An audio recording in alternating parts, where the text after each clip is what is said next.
Normalization is a process that adjusts the mode shape of a dynamic system using scaling. By doing so, the actual responses of structure can be converted into modal responses. These modal responses are useful in estimating the vibration modes of a similar system with the same mass and stiffness proportion. First, let's recall a 2DOF system we discussed previously and its equation of motion. Note that for each mode of vibration, we will have one unique natural frequency and one set of displacement data. Let's form an A matrix which combines all the mode shapes. The element of matrix takes a general notation of Aij.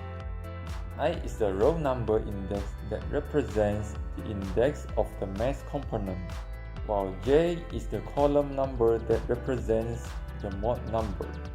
One of the methods to scale the mode shape is mass normalization. At this point, we are good to normalize the A matrix elements. Next, let's look back into the general equation of motion for MDOF system. Considering the structural responses are now in the form of modal responses phi. Then, we multiply the inverse of mass matrix on both sides. The left-hand side of the equation has been transformed.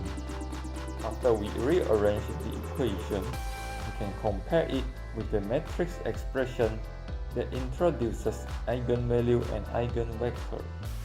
From here, we know the phi matrix is also known as the eigenvector, while the square of omega n can also be called as eigenvalue.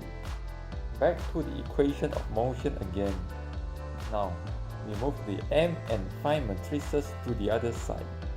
When we are setting this equation for eigenvector s, the following is obtained.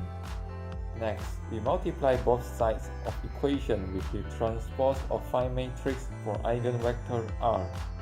For another case, we set the equation for eigenvector r and multiply the terms with the transpose of phi x matrix instead.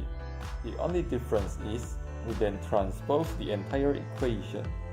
Since both mass and stiffness matrices are symmetrical, its transposition would be the same as the original matrix.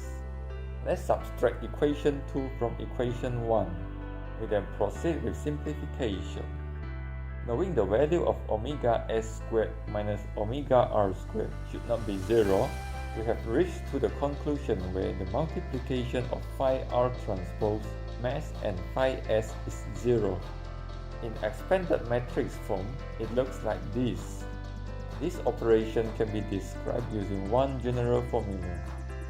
This correlation is also known as the orthogonality of eigenvectors.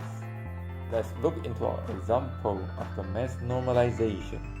We can proceed with substituting the parameters into the general equation and see whether it complies with the orthogonality correlation we have established. Thank you for watching. If you find this video helpful, please share it with your friends. We'll see you guys soon. Goodbye.